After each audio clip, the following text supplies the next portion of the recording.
cannot talk about one without talking about the others. It just doesn't work. Okay.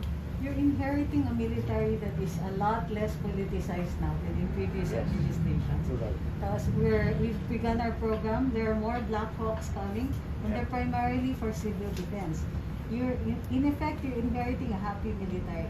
Except, when it comes to foreign policy, we have had the image of a Secretary of National Defense going tit for tat with the Chinese ambassador.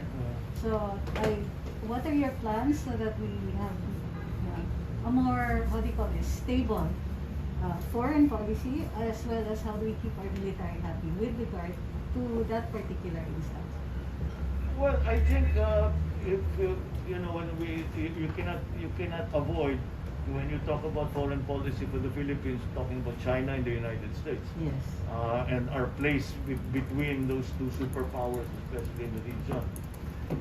So, what we must immediately understand, or at least in my view, is that we are not going to go to war with China. There's just no reason for us to do that, and it will not get us anything except death and destruction, which is something that neither China nor the Philippines wants. So we should gear our military, as you say, to civil defense and internal threats. And I think diplomacy is what we will use to mitigate or to lessen external threats. So if you're going to talk about China, the foreign policy, I think there needs to continue to be engagement. As I always explain, there are three ways to gain or lose territory. And one is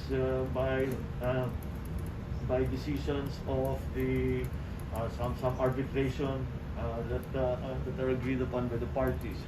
The other one is war, which is one thing that should not even be considered as an option for the Philippine-China relationship. And the third is bilateral agreement, and that's what we're left with. What we're left with is bilateral agreement. So we need to continue to engage with China.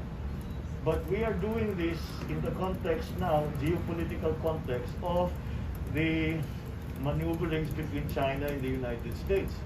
And we are in a particular position because we have a very strong, solid, special relationship with the United States, who are now at loggerheads with the Chinese, with whom we also have a very good relationship since 1975.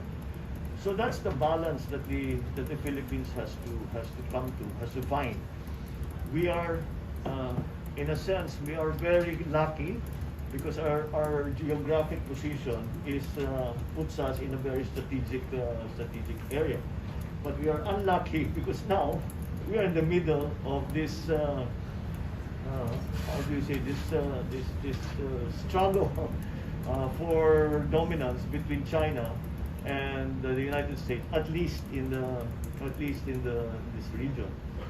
But I think we have to be. If you're talking about consistency, we must continue to engage all parties. We must remove ourselves from the old thinking of the Cold War, wherein the so-called spheres of influence dictate the foreign policy of each country, where each country is saying, I'm with the Soviet Union, the other will say, I'm with the United States.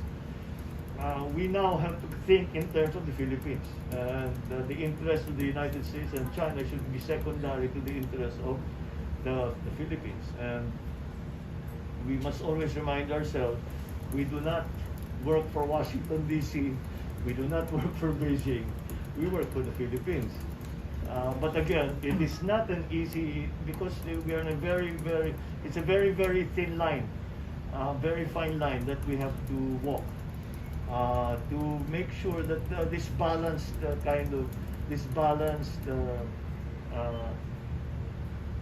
foreign policy that with the big forces of the United States and China that are bearing down all around us, has to be, we have to, and it's not always the same. It changes from time to time. So we have to navigate that. Our ASEAN partners, I think, are going to be a very, very important part of that effort. Our partners in Japan, our partners in Australia, those are going to be. Then of course the